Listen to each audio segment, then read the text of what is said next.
We're going to start off on some presentations. They're very short, very targeted, and they address a number of different things that we think are of particular interest right now.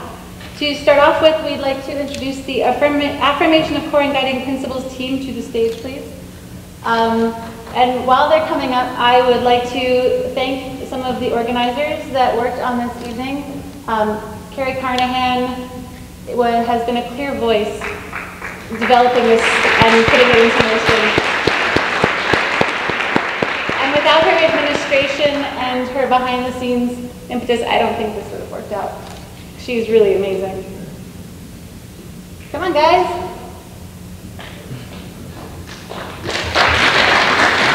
So we have Ben Degen, we have Che Perez. Who else do we have? Sam Messer. And Adriana Farmiga. This is a PDF, so you just have to go through. Do you have any slides? I think so. Okay. Do I have a slide? This one's page 10. Oh, all right. Business.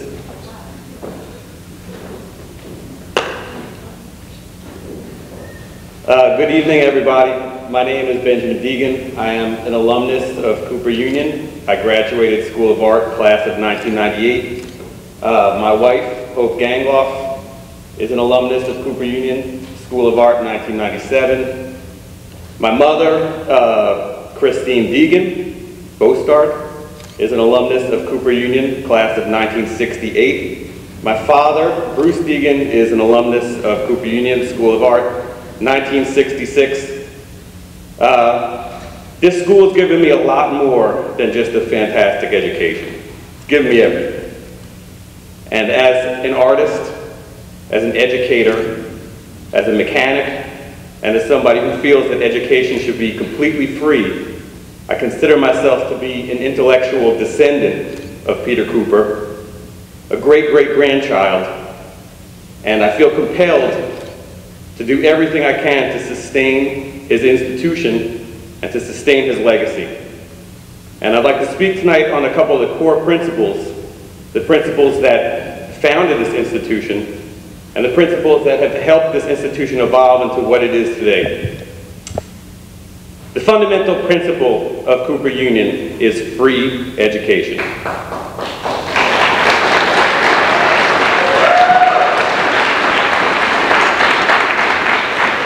This is the foundational principle that this school stands upon. If we lose this, we lose everything that this institution stands upon. I'd like to start by just reading Cooper Union's mission statement, which is a very clear proposition of these values. The mission statement reads, "The college admits undergraduates solely on merit and awards full scholarships to all enrolled students. The institution provides close contact with a distinguished creative faculty and fosters rigorous humanistic learning that is enhanced by the process of design and augmented by the urban setting. Founded in 1859 by Peter Cooper, industrialist and philanthropist, the Cooper Union offers public programs for the civic, cultural, and practicable enrichment of New York City." Cooper Union's model as a completely tuition-free and completely merit-based institution for the study of arts and sciences is absolutely unique. Not just unique in the world, but unique in human history. This is it. You're sitting in the only one that ever has existed, and it's the only one that exists now. This is the manifestation, this is the attainment of an ideal of free thinking that humanity has aspired to for millennia. When we think of paradigms of progress in human civilization, we think about ancient Greece, we think about the Roman Republic, we think about Alexandria and the library. We are talking about these ideals of free thinking. We're talking about these aspirations. The human mind aspires for freedom, it aspires to cooperation, sometimes it does conspire, unfortunately. It aspires to openness, and it aspires to creativity. When these aspirations are fostered by a society that society flourishes. These aspirations were fostered by these ancient societies that we hold up as examples and ideals of free-thinking societies. But even in the context of these ancient lofty ideals, Cooper Union is unique. This is unlike ancient Greece, unlike Roman Republic, in that here we have women and men of all nationalities, of all races, of all religions, and of all socioeconomic backgrounds, coming to study together as equals in one place. This is unique in the history of humanity. What makes this possible is the fact that we have true equality here. This true equality is a result of the fact that everybody here is paying the exact same amount of money to be here, which is nothing. Or to put it another way, when you walk through these doors, you come with your ideas, you come with your creativity, and nobody has to know who your mama is or who your daddy is, because it does not matter. All that matters is that you are here, you've brought your ideas, and you're ready to collaborate. That is what makes Cooper Union what it is. Doesn't sound as nice on a mission statement, but that's what it is.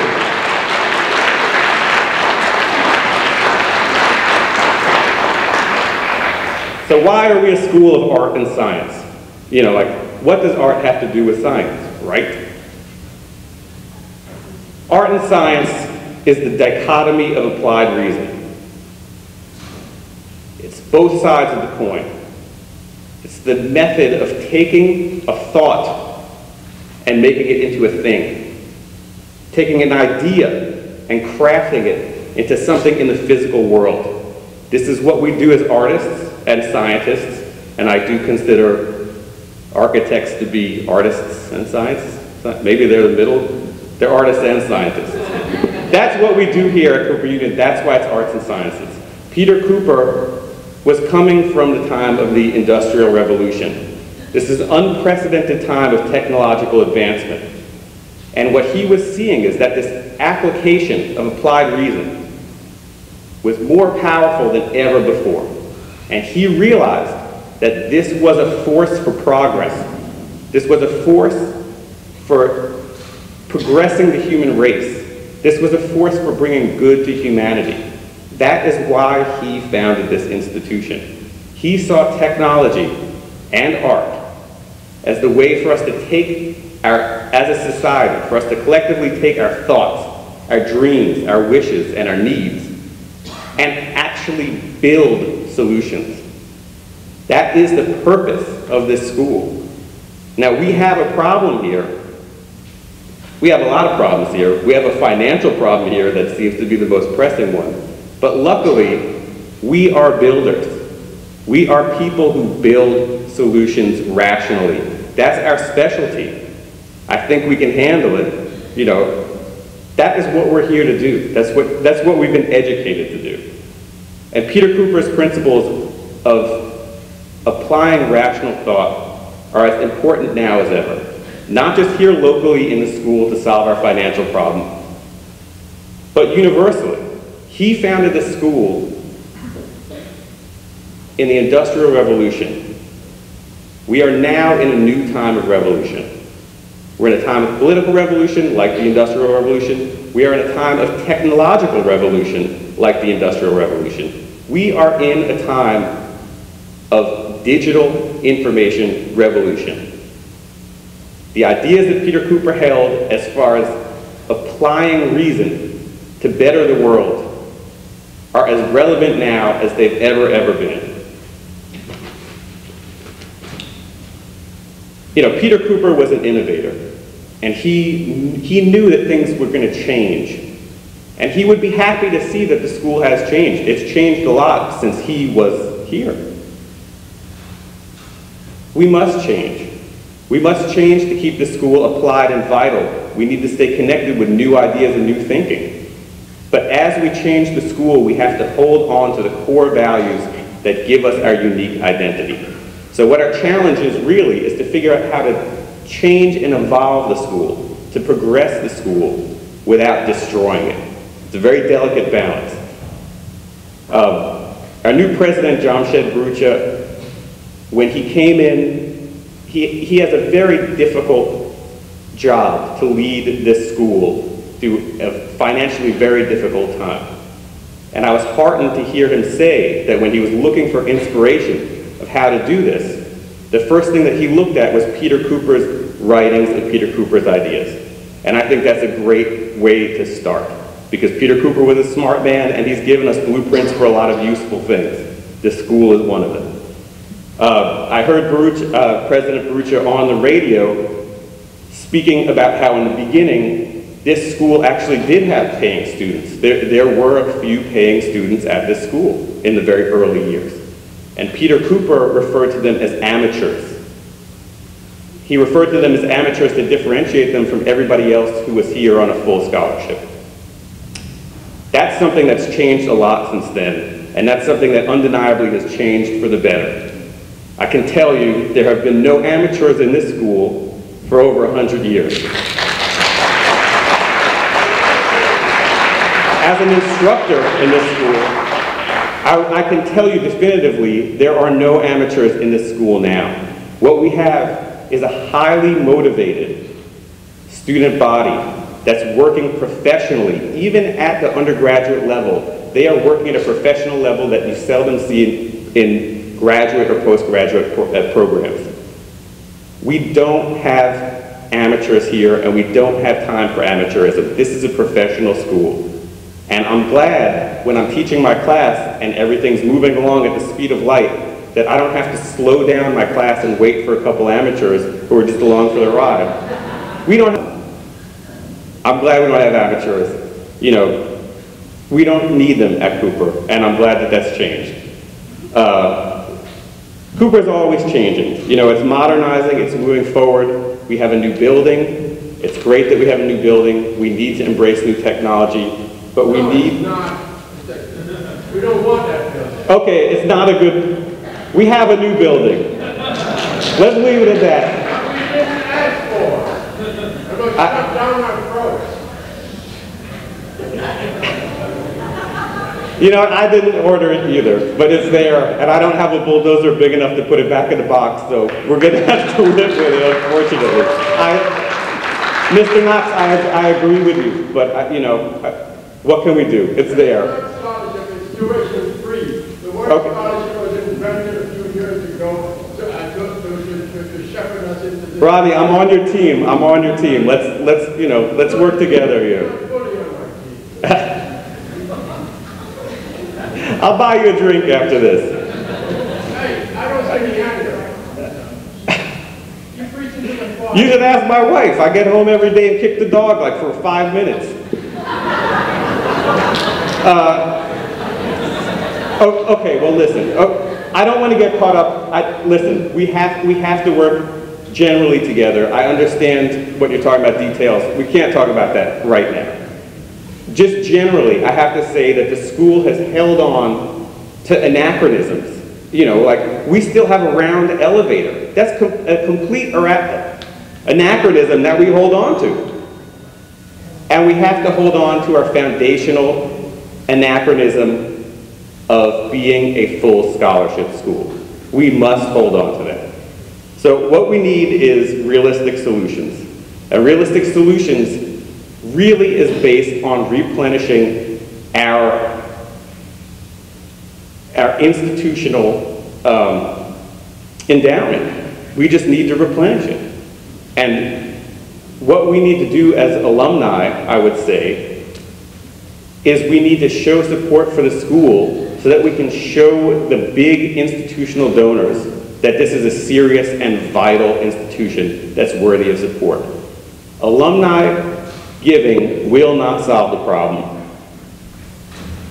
Tuition will not solve the problem. New building and expansion will not solve the problem. We know this. What we need is to replenish our endowment. That is the only solution to the problem. So we must collectively clean up our acts. As alumni, I don't like the way that Mark Epstein addressed us. on November 7th. I don't look out here and see a room full of failed investments. I think that was a very poor choice of words. We need to stay away from this kind of divisive language that's going to push people away. What we have to work on now is inclusion. And Rodney, I share your anger. We need to be more inclusive. We can't squabble. Every minute that this tuition imbroglio continues is another minute that we drive away alumni. It's another minute that charitable giving organizations are freaked out because we look like a bunch of nutcases. This is not the way that an institution presents itself. It's embarrassing. What we need to... We are a bunch of nutcases.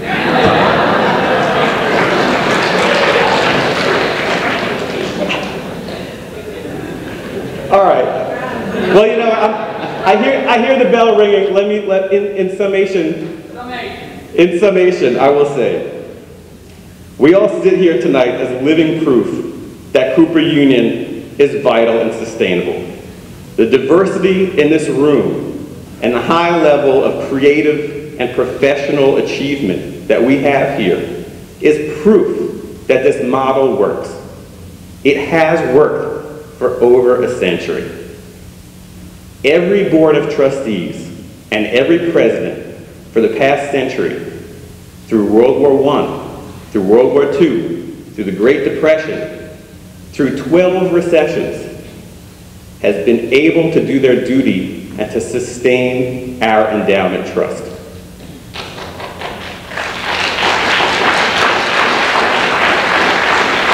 The Cooper Union, let's be clear. The Cooper Union Endowment Trust has weathered times and financial conditions far more difficult than our current times. We now have a board of trustees and a president that tell us that they may not be able to do what every other board and president has done. And as alumni, we have to tell them with all our voice and strength that if you are committed, board, and if you are committed, president, to Cooper Union's core principles, we will stand with you. We will stand behind you. You can do what every other board and president has done, and we are going to help you. We're going to make sure you do it, and we will help you. We need to stand together, and we need to get it done.